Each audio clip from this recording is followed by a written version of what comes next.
It's Thanksgiving. At least, it is the week this episode comes out in the United States.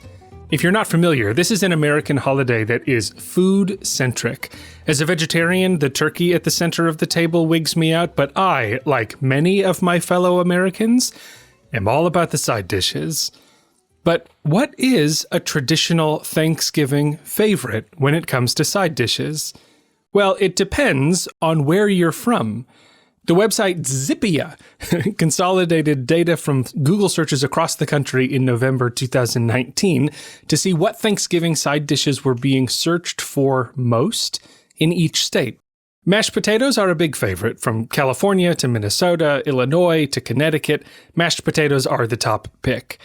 But then there's Louisiana's love for cornbread dressing, Florida's penchant for sweet potato casserole, the creamed corn obsession in Kansas, and Maine's feverish search history for side salad.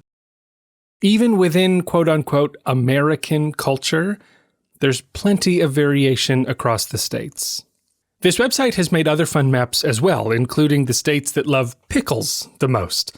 People in Maine love pickles, and people in Hawaii don't care for them. There's also a map for sandwich preferences, from the understandable lobster rolls in Maine and po' boys in Louisiana to the PB&Js of Nebraska and bologna sandwiches of Ohio.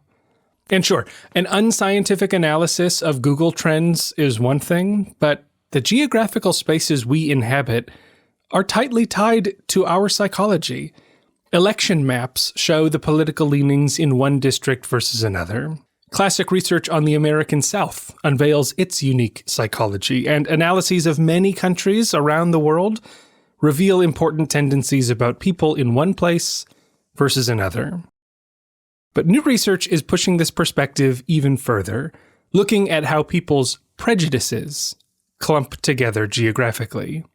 And it raises an important question. Where does prejudice live? In the minds of individuals, or in the cultures they inhabit? You're listening to Opinion Science, a show about the science of our opinions, where they come from, and how they change. I'm Andy Luttrell, and this week I talk to Eric Hehman. He's an assistant professor of psychology at McGill University.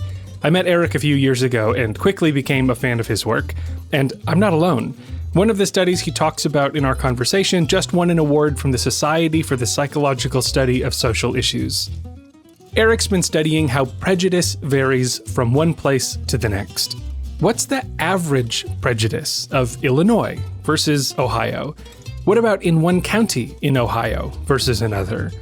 He and his colleagues look at these patterns and see what they're connected to, and when they change. A quick bit of context before we get into things. First, we talk a bunch about implicit and explicit bias. You can think of that like prejudice. How much does someone have a preference for their own race, gender, religion, etc. over another? Explicit bias is when people openly say they have this preference. Implicit bias is when the preference is automatic and often under the radar. And we talk about this thing called Project Implicit a bunch, but I'm not sure we're ever very clear about what that is, so I'll just tell you. It's a website where anyone can go and take various tests that measure implicit and explicit bias. The website's been around for years, and a ton of people have visited and given data for research. I'll put a link in the show notes if you want to check it out, and for more about implicit bias and Project Implicit, check out episode 16 of this podcast with Mahzarin Banaji. But this isn't Mahzarin's episode, this is Eric's episode, so let's jump right into our conversation. So I guess kind of the first question, just maybe kind of to give an overview of the parts of the work that you've done that I'm interested in, because you've done all sorts of different things, but there's a thread through your work that looks at sort of regional variation in people's mostly racial biases and how those are connected to things about those regions. So I'm curious, even just to begin, like, where did the idea of looking at that come from in terms of aggregating to this bigger level? Because psychologists were trained to look at, you are a person and you have a bias or you don't. And this is quite a different perspective. So I'm wondering where that came from. I want to say it was due to like The Guardian, which is a UK newspaper that you may be familiar with. And they had put together this database of police killings, essentially. And this was important because the police generally don't like share this information in a way that's accessible to other folks, and that's why the Guardian was putting this together. And just kind of looking at it, what they had a bunch of like basic information about like who was being killed and where they were. We were just kind of inspired that like we could essentially address what like a very basic question that was like a regular recurring narrative is to like what extent racial bias might be like involved in these police officer killings.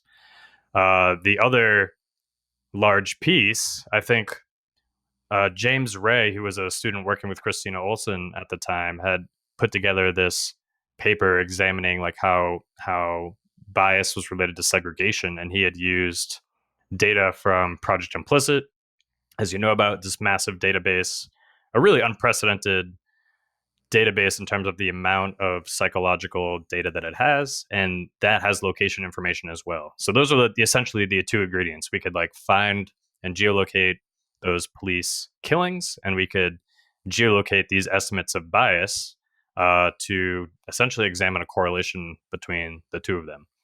And once I started thinking spatially, like that project took forever. And there was a lot of like infrastructure to build up and just starting to think about what this even means at like a theoretical level, developing all of that. I want to say we started that project in like 2015, and it was my first work doing anything spatially, and it wasn't published until like 2018. So it was like a long road, and a lot of other projects that I began well after the police killings paper were published in that interim. But that was what got us all started and kind of set me down this path. And at this point, it's about half of my research program. It strikes me that kind of that idea originally came from just these data that already existed. It's this rare instance of we could actually use psychological methods to understand things that are actually happening and actually unfolding in the world, which is something we don't normally get to do, right? to use the kinds of precise measurements that we like and also understand messy things that happen just naturally in the world. And sort of this rise of resources, both the Project Implicit website and this Guardian project, just sort of served you up this opportunity to connect the dots. Absolutely. And since then, like a big portion of this work is just finding convenient data, or data that's like available. Sometimes it takes like a lot of work to pull together, but it might be worth it. I do think this is a changing landscape in terms of more and more information is published online in forms that like researchers and people can use, such that this is going to be like a continuing thing, and like more and more questions will be able to be asked, and that's why I'm excited about it. But a lot of times you really want to ask a particular question, and the data is just like missing one tiny piece, and it doesn't let you really connect those different pieces of information to ask that question. So to maybe get a little more specific into what you found with the police killings. So I'm not sure if you said exactly what the relationship was, but if you look at, like, what are you looking at on the person level? Like, what kind of information are you getting from that website, Project Implicit? And then what is it connected to in the world? Right, exactly. So a regular process is that all these individuals for this study all across the United States have visited the Project Implicit website. They've completed the implicit association test, which is this reaction time based measure of bias, as well as often an explicit rating of bias as well, which is really just answering questions of like, how much do you like, for example, Black people relative to white people? And we can take those measures, and we, at the beginning, we had their IP addresses and limited geographic information, and we could geolocate them through a series of tools. Nowadays, they have that kind of regional information that's like built into Project Implicit, making this process easier. So we can essentially place these individuals in space and time. And then if there are, say, like 10,000 people in a given area, we can essentially average them together to get a sense of like, what is the regional estimate of bias in this area? And the broader idea here is that any one of those estimates may have like a bunch of error involved or individual variation. But if we average them all together, that random error or individual differences gets canceled out, and what's left over may be like a pretty good estimate of the culture or the bias in the region. So the unit of analysis is no longer people. Once we've done this averaging process for this approach, the unit of analysis is now like a given region.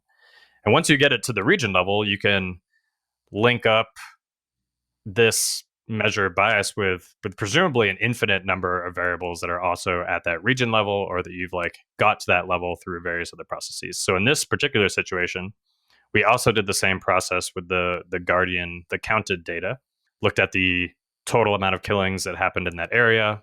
We did control for population differences. So for instance, if there's 2 black men killed in situation A versus situation B, if there's really just 20 black men in situation or region A versus like 2,000 in B, you'd expect differences just based on the amount of population in the first place. So that's like baked into our estimate. And then we just found a relationship between the implicit and explicit biases of white people in the region with the amount of black people that were killed by police. So you have this, the average bias of an area connected to these things that are happening that we would say are biased outcomes in an area. And so when I think about that, you go, wow, that's so amazing. And then I stop to think, like, what does that actually mean? What does that signal? What does it mean that an area has bias? And why would that be related? Because the other thing about this that I think is so interesting is that it's not necessarily police officers who are in the data set that are giving you that idea of bias, right? So normally people might talk about like, oh, the person is acting with their own bias, but we might even getting an indication of that place's bias without ever considering the person at the center of that event that we care about. So what does it mean that an area can be biased? Absolutely. I think that's a really important point. And all the work prior to that, understandably, was focusing on police officer biases. What I liked about this is that it was more of it showed that it was like part of the local culture that might be like contributing to this, rather than like the onus being on the individual police officers in the first place. So what does it mean for a culture to be biased? I would say it's like a big, broad question that we're still working on. But there are a few different reasons why an area might be more biased. And this is like nicely put forth in a paper by Peter Renfro. Essentially, one possibility is that more biased people move to a certain area, which is why there are differences across different regions, meaning there's less biased areas and more biased areas. Explanation A would be like a bunch of biased people move here, a bunch of unbiased people move there, and that's why we are observing these differences. Another explanation is just that it has to do something with like the local environment when they get to it. And when I say environment here, I'm going to be talking about like weather, mountains, like literally the physical environment. That is a possibility. And then the third possibility is related to this, but it's more about like the social environment. So you move to an area, maybe there's a pre-existing culture for whatever reason, and that culture like exerts an influence on you, whether you were raised in that culture or whether you're a newly arrived person to that culture. And maybe these like slowly shift over time, but I don't think that would be like a really rapid change. So I imagine to some extent, like both the first one, selective migration, is happening. Matt Motel had a really cool paper on ideological migration and people moving to more conservative or liberal areas. But I don't know if it'd be like the meat and potatoes of this. I think a better explanation is more of like the social environment, whether that's, I don't know, you move to an area and there's local threats, you perceive threats to your economic outcomes, like you feel a threat to your job, you feel a threat to your culture because you're living in proximity to maybe another group, or you move to an area where there's just like lots of biases already present and that influences you in some small way, giving rise to these like different clusters of prejudice or egalitarianism. As you describe it, it reminds me, I mean, obviously of the Keith Payne's idea of bias of crowds, which I know there's been lots of kind of back and forth between the work that you've done and his work. And I don't know if I just came up with this metaphor or I read it in his paper, but it reminds me of something about like a weather versus climate thing where an individual person's bias is kind of like the weather on a given day that can be super variable and all over the place. But it kind of sounds like what you're saying is that when you average across all these different factors that might go into a place's climate, You're getting some sort of stable reflection, right? So I can measure the climate of a place, and that'll tell me sort of in pretty solid terms like what that place is likely to be like, in a way that like one or two measurements of weather aren't going to do that. Do you know? Did I make that up, or is that his? I've read that paper pretty closely, and I Okay. don't think that analogy is in there. So I'm going to credit you Okay. with that one. And I like it, and I think it perfectly captures what Keith is going for, and what I believe to some extent. So was there always a connection between the work you were doing and his work? Because I sort of came to them at the same time, and it just felt like obviously these were both born of the same stuff. But it sounds like maybe they were happening independently and just happened to come to similar kinds of ideas. Um, I don't know. I haven't talked to Keith about this, but and I'm really hesitant to say this, but I think maybe he was inspired by some of our work. We had maybe like 4 or 5 papers out there before the bias of crowds came out. I'd spoken with Heidi Volatik, who was on that paper, as they were like developing it, and some of the techniques that they used in that paper came from stuff that we were working on at the time. But in turn, like we have been very inspired by that theoretical paper, and like some of the stuff that we're currently doing are totally based off that. So I like to think it's a back and forth. Mm-hmm. Could you describe what that perspective is? It sort of maps onto what you were saying, but sort of what does it mean as best you could tell? I'm not asking you to sort of summarize for him, but in your interpretation, their idea of a bias of crowds, what is it about? No, totally fair. So Keith, in his paper, presents a bunch of phenomena that are associated with implicit bias. These tend to be that it has like a lot of measurement error, meaning that it's like very variable, even in a single individual over time. You take a measure of implicit bias at time A and a measure of implicit bias at time B, and you'll get like pretty decently different scores. Also, it like seems to develop like pretty early in the developmental process. Like children are developing an implicit bias that seems to be relatively consistent. And then he also brings up that even though on an individual basis, there will be a lot of variability, if we just gave a measure of implicit bias to 100 people over and over again, on average, we would generally find, say, a pro-white bias. And that's like an extremely robust and replicable finding. So he kind of presents a number of these phenomena and then puts forward a solution that might kind of neatly solve or address some of them, which is that implicit bias isn't really something that an individual harbors. I mean, it is, but it's more influenced by the context or the environment. And social psychology has always paid a lot of attention to how the context and the environment will shape our attitudes. But I'd say this paper is kind of refocusing a major contributor to our implicit biases to the environment. And this means, for instance, that if we're in situation A and our implicit bias is like, I don't know, a 0.2, I'm just throwing out a number, and then we move to another environment, it might shift as we are maybe subtly influenced by both the people around us, maybe like the structural biases that are around us that like cause us to think in a certain way. And they present some evidence of this as a reanalysis of other data that's existing in that paper. So it was a really beautifully crafted theory, kind of addressing a bunch of the puzzles that implicit bias researchers hadn't really figured out over the years, and it pulls them all together. I will point out there's other people that are kind of pushing back against this, and it was like a really interesting psychological inquiry paper or article where like the model is like a single theoretical paper and then a bunch of responses and then a response to the responses, and the responses continue. What's interesting to me, so as someone who is more focused myself on just attitudes and opinions in general, my impression of that work and other work that looks at this geographical perspective is one of kind of curiosity that so much of it is looking at these kinds of social biases, race bias, probably most predominant.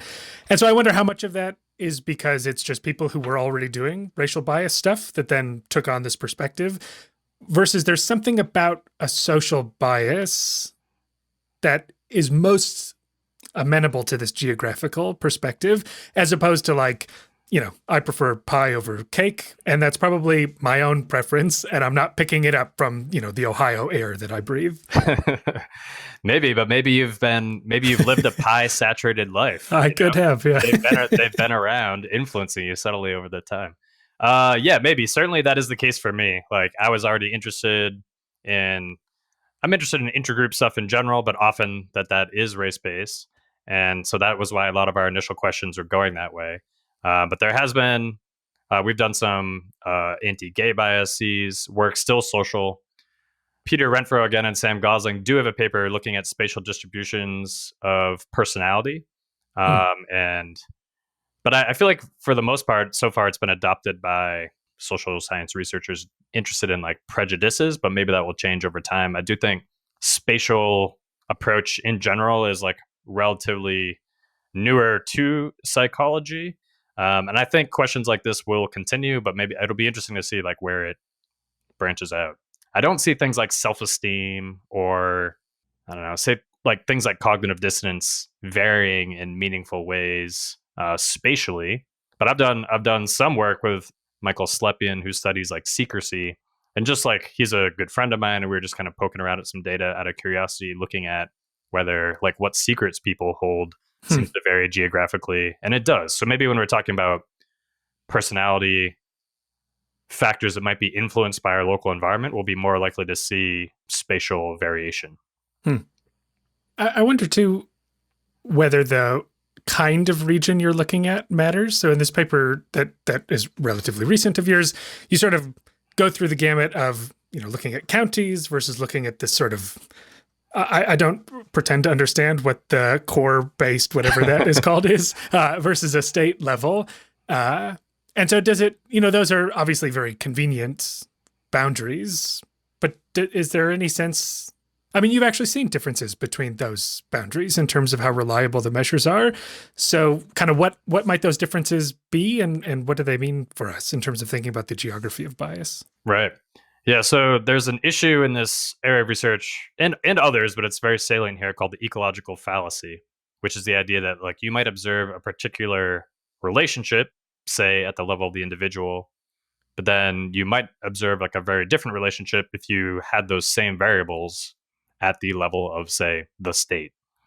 So in all of our work, we have thought it's important to kind of like test at multiple levels to see is this effect fairly consistent across all of them.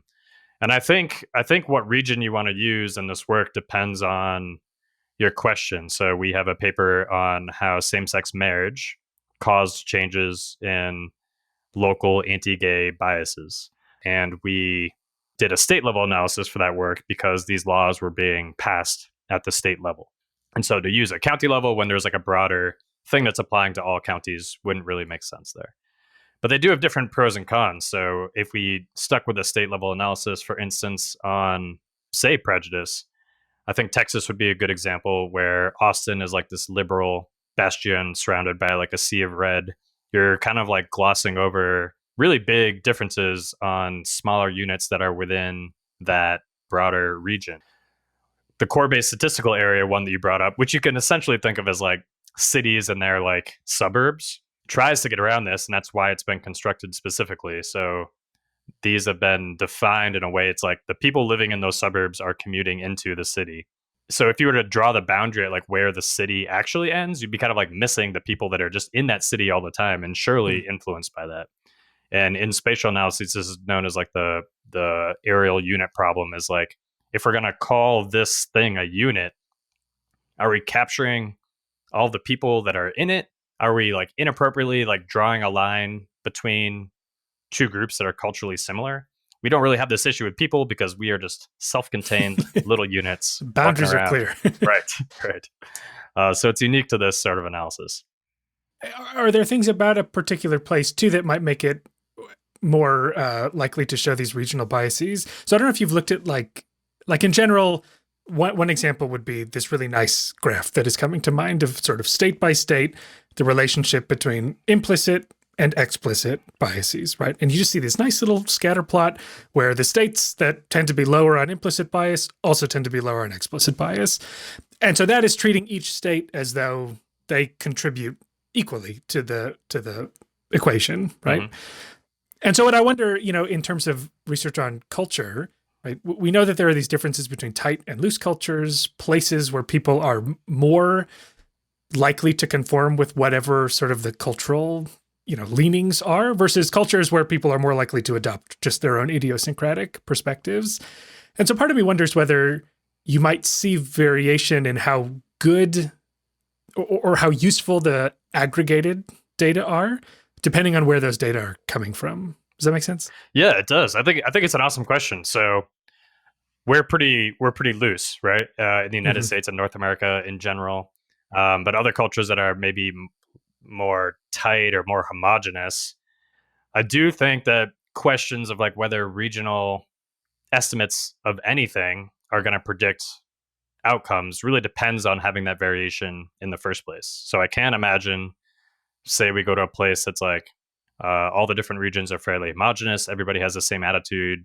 I can see some of the relationships that are demonstrated, say in the U.S. or Canada, not holding in those areas, perhaps. I think it's a great question whether variation in attitudes regionally even kind of maps on to this like looseness versus tightness idea, but we don't know yet. Most of the work is based on just like what data is available. The US is pretty good about data availability. We're doing work here in Canada as well, and in the UK and Europe more broadly. But it's harder to get access to this sort of data to ask these questions. Definitely not out of China. It doesn't really share any data. But like in other regions more broadly, I think that's like where this should go eventually. Hey everyone, it's me. Sorry to interrupt, but I wanted to take a quick second to tell you about an exciting new project of mine, and it has to do with a cool new platform called Knowable. Like you're able to know something. Knowable. Knowable features digestible audio courses on all sorts of topics. For example, you can learn about healthy eating from New York Times food writer Mark Bittman. You can learn about space from a NASA astronaut. You can learn about launching a startup from the co-founder of Reddit. And you can learn about persuasion from me. My course, The Science of Persuasion, is on there now. In it, I introduce a bunch of fundamental insights from the long history of research on what changes people's minds. From working around people's resistance to the qualities of persuasive people, to the ways in which messages connect with unique audiences. I weave together all sorts of research in psychology, communications, and political science, and present it in a way that I hope is entertaining. Anyhow, to listen to my course and all the other cool stuff on Knowable, you can go to knowable.fyi or look at the show notes for a link. Check it out.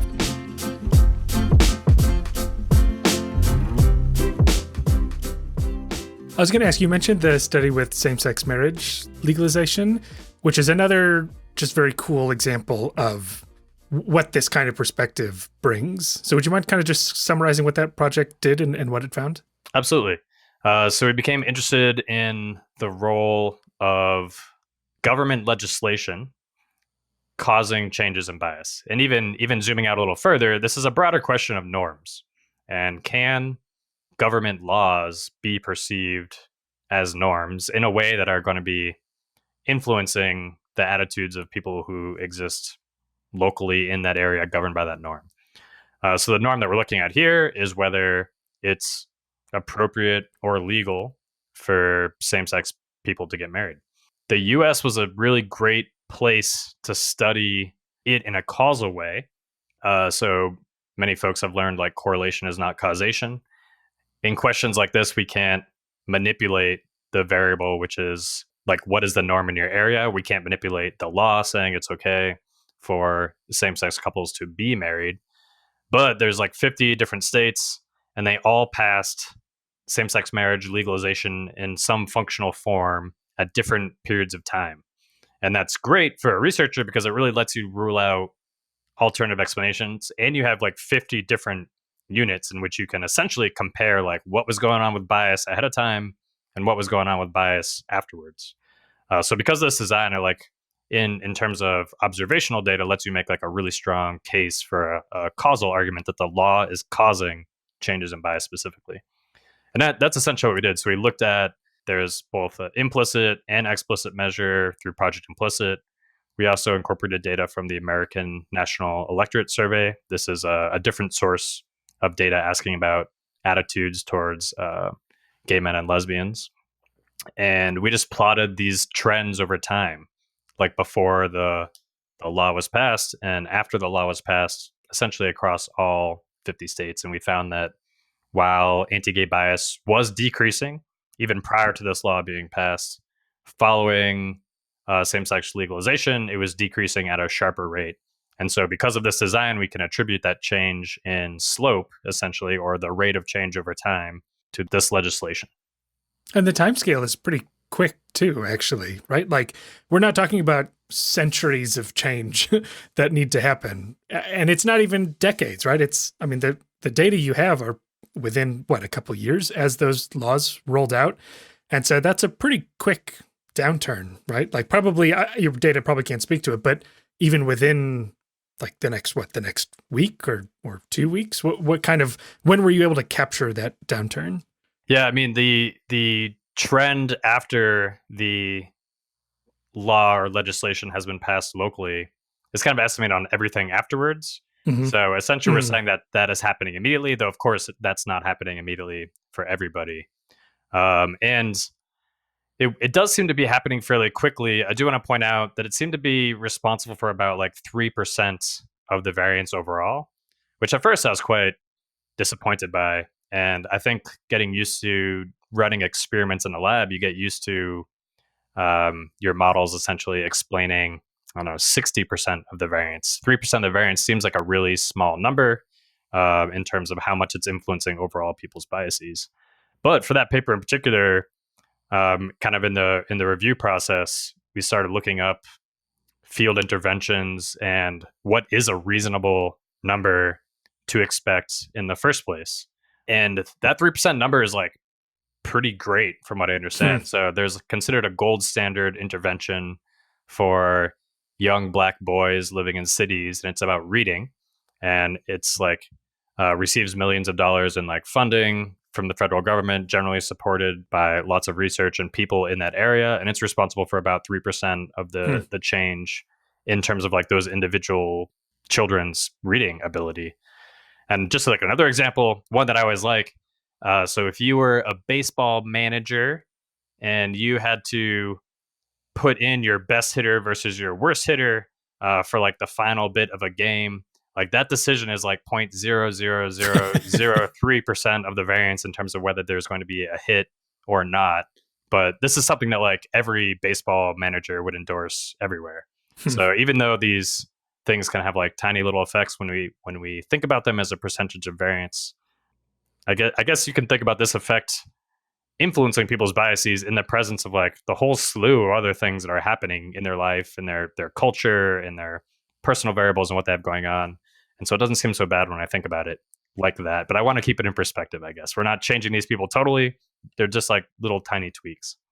But even still, I mean, the comparison to that probably high intensity intervention on reading skills, right? That's like working directly with kids to improve their reading. This is change a law that may not even affect your life directly. And all of a sudden, the sort of trajectory of people's opinions takes a turn. Maybe not a huge turn, but that it can happen just at sort of like a decision off into the distance that no one reached out to me. No one did anything, tried to persuade me necessarily.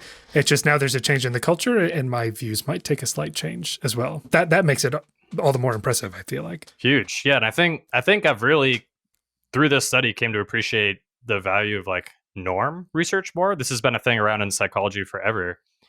But I just started like seeing and appreciating more in terms of like evaluating our entire field and like what are the big giant effects that are like consistently moving around humanity and their attitudes. And I think norms are a huge one. And I think we can observe the opposite direction as well, though I don't have like firm data on this. Like norms conveyed by political leaders that are maybe like endorsing xenophobia can like push around attitudes in the opposite direction. And I would bet there's a lot of evidence out there for that to be the case right now, though I haven't seen a paper. Chris Crandall has done some work looking at how the pre and post the election of Donald Trump, people were much more comfortable expressing prejudice towards like a number of groups that have been targeted by Trump and a lot of his like campaign rhetoric, and not towards the groups that he hadn't targeted during his campaign rhetoric. But no official paper exists that I know about it yet. It goes both ways. It raises the question that idea that people felt more free to acknowledge a particular opinion is another question I had for you, which is when I had thought about this kind of geographic work, it often seemed about implicit biases, probably because the data come from Project Implicit, that is just sort of the place where implicit bias data come from. But a lot of what you find, you also get for these explicit biases. So just to kind of back up a little bit, implicit bias is this idea that people can have these subtle automatic preferences for one group or another that we can capture with a simple, like you said, reaction time task, which we never have to ask people, right? Do you prefer one group over another? But we could just ask people, right? Do you have a preference for this one social group over another? And so I wonder, my impression is that often you're seeing similar things for both of those ways of getting at bias. So I guess the question is that a fair assessment? And if not, is there a reason why we might expect to see this kind of aggregated value more for one kind of bias than another? Right. Yeah. So I have a stance that implicit and explicit estimates of bias are not useful to think about separately at the regional level.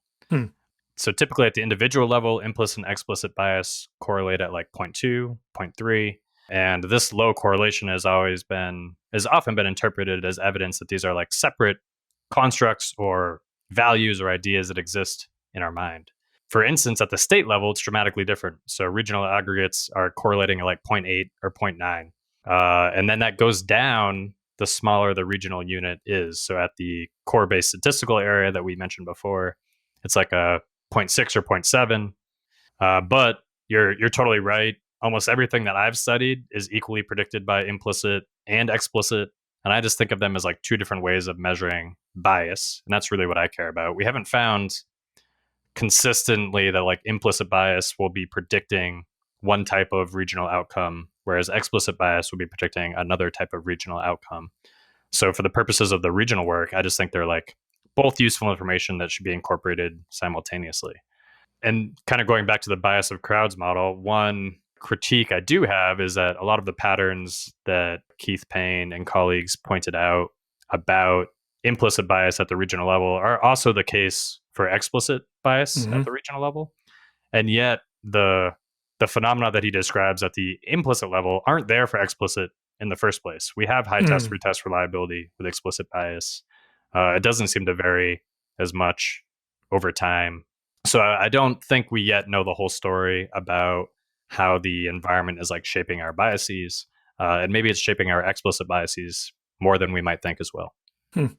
Yeah, I would have maybe thought, without ever looking at what the results are, that there'd be an argument that it would be implicit bias. That's really this whole thing. Because people have talked about what implicit bias really is, are these unconscious associations that get built up. I mean, people explicitly say from the culture that you're steeped in, right? And so it would have seemed like, oh, well, this is the kind of thing. Whereas explicit, I go, well, if I'm answering the survey question, I have a lot more say in what my answer is. And I can sort of deviate and sort of add new thoughts to that question. And so it is interesting that kind of both of those ways of getting at bias seem to be doing kind of the same thing, like you said, at the regional level. Yeah, me too. And I was definitely initially surprised by that. I think that's like one of the bigger findings that was like very surprising to us, has provided a puzzle that we've definitely thought and talked about a ton since we first realized that. There's work coming out right now where we show that's basically the case for any type of bias that we look at. It doesn't seem to be constrained to like black-white bias, for instance. And one possible explanation is related to this idea of culture. So at the individual level, there's all this measurement error associated with both implicit and explicit bias. This is getting very slightly statistical, but a bunch of noise in your measure provides like a ceiling to how high two variables can correlate. And when you aggregate 1 million people, all that random noise gets canceled out. So in a way, you're raising that ceiling to potentially reveal a stronger correlation in the first place. So that would be like another explanation that maybe the relationship at the individual level truly is higher, but we're so bad at measuring bias that we're not able to find that. But I'm not sure I believe that either. There's a lot of great work showing that like implicit bias seems to be qualitatively different than explicit bias. So I would say that the jury is still out. So that's one big open question. What are there any other, just to kind of to wrap up, sort of big questions that are next in terms of thinking about this? What don't we yet know? And you also mentioned mountains and rivers earlier. So I'm curious what you have to say about. I know you have some data looking at sort of like just like how far can we push this idea that aspects of a region would be related to the stuff that floats around in people's heads? Right. So we did one very exploratory paper, and what this paper did basically is build a giant pot of variables. Like we had about, I forget, maybe it's between 800 and 1,000 variables. And these were all characteristics of regions that we clumped into 4 categories. One, which is just like stuff that happens in the environment. And that might be drunk driver related fatalities. Some of them were like aspects of the environment. This would be like the mountains, how many trees are around, how much it's raining, what's the elevation. Then we had, mostly from the census, a whole bunch of like population stuff. And this really drilled down. So this might be like the percentage of Hmong people who speak English okay. And then we had, what was the final? Oh, and then just like things in population that were unrelated to population exactly. So how many dentists are in the region? What's the percentage of like healthcare workers? And we essentially, the goal that what the statistical technique does is you throw everything into the pot, and it tells you like which variables you should like keep. And that means that these are the things that are pushing around biases. And so we did this on a whole bunch of different types of biases, like black and white biases, gay straight biases. But moving into a domain that I've done less work in, such as anti-obese biases or anti-atheist biases, anti-Jewish biases.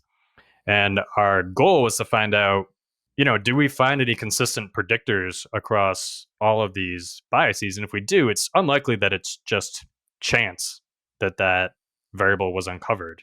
And you should definitely, with this approach, expect some variables to just be randomly associated. But to the extent that it's like showing up consistently across all these areas, that becomes like increasingly unlikely. The downside afterwards is like figuring out what the heck is going on with the results. So some things we found were very consistent. So one like major cluster of variables that predicted more bias was just like, is my life bad and hard? And the things that were in this cluster were workplace related injuries were higher, income was lower, like there was more drunk driving fatalities, there's like more violence in the area. So it seemed that people in those areas that are maybe under various types of threat had more biases in general across multiple types of biases. And that's consistent with some literature that we know already, that like threat causes biases against like different others. The one that was like unexpected and continues to be unexpected was a major cluster in the opposite direction. So is my life bad predicted more bias? And it was more of like the percentage or the concentration of healthcare providers in general had a consistent and negative effect on biases. So the more that there are healthcare workers in a variety of domains, this wasn't one variable, this is like 6 or 7 variables, people's biases were lower. And this is not explained by things like population density or distance from the coast. This is very specifically healthcare providers, except I will point out, because it resonates with my personal hatred, dentists were consistently and positively associated with more bias. And I don't know why. I'm just joking about dentists. I'm sure dentists are wonderful people, but it was consistently associated with more bias everywhere there were more dentists. Listeners can't see, but you put up quotation fingers when you said good people. No. Caught. So we're kind of pushing the boundaries of where we can detect regional level variation in bias. So I'm curious, what's on the horizon? What sorts of things are you looking into now? I'm very interested in some of the questions we talked about before. So we have great evidence at this point that like different areas vary in their biases. I think a big question is why. That definitely has not been resolved yet. So that's like a big focus in the lab, is like, why is this area different than that area? Like, what's causing the rise in bias in the first place? Another focus is on similar or maybe inspired by this same-sex marriage paper, is I really want to get at causal effects. So we're starting to move into like more longitudinal things that with this sort of data allow you to make causal conclusions that are difficult otherwise. Because a big advantage of this approach is that you can study stuff that you can't in the lab. You have to turn to these databases. So you can't study people getting killed in the lab. You can't study people dying from cardiac arrest in the lab. And I think that's like a strength of this work, but you also need like the right data to examine this over time. So those are kind of like the big ongoing projects in the lab right now. Well, great. Well, thanks for taking the time to talk about the work you're doing, and we'll keep an eye out for all that new stuff. All right. Thanks for having me. All right. That'll do it for another episode of Opinion Science. Thanks so much to Eric Hehman for talking about the geography of bias. As always, check out the show notes for a link to his website and the particular things that we talked about. You'll also find a link to a transcript of this episode. You can learn more about the podcast at opinionsciencepodcast.com or following at OpinionSciPod on Facebook or Twitter. If you're liking what we're doing, leaving a review on Apple Podcasts or some other podcast platform is the best way to show your support. So thank you. And just a reminder, my new audio course on the science of persuasion is available on the new app Knowable. It's like Spotify for learning. You can find a link in the show notes or go straight to Knowable, KNOWABLE.FYI. Okay, that's all. Happy Thanksgiving, stay safe, and see you soon for more Opinion Science. Bye-bye.